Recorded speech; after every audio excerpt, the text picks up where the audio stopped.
Парична казна од вкупно 2450 евра доби операторот со храна откако голем број на ученици во Скопското основно училиште Димо Хаџидимов пројавија симптоми на труење, дел завршија и во болница.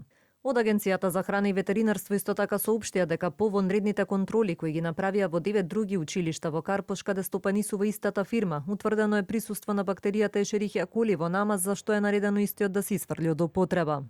Но операторот со храна за утврдените недоследности со превентивните вонредни контроли изречени му се 2 парични казни по 900 евра во денарска противредност, 600 евра за операторот и 300 евра за одговорното лице, а за непоседување на сертификат за завршен курс по хигиена за едно лице и немање соодветни технички услови за работа, немање на топла вода.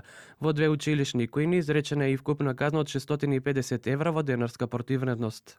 Во меѓувреме вработените во кујната се упатени на вонредни здравствени санитарни прегледи, а кујната ќе остане затворена се до добивање на лабораториските наоди со кои ќе се потврди безбедноста.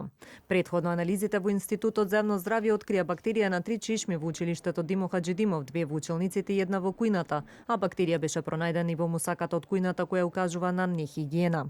По наредба на санитарниот инспекторат викендов беше извршена дезинфекција, дезинсекција и дератизација во училиштето. По инцидентот пак дел од родителите побараа јасен план кој ќе обезбеди редовен и засилен санитарен надзор, строга контрола врз операторот која подготвува храната, како и гаранција дека сите ризици по здравјето на децата се елиминирани.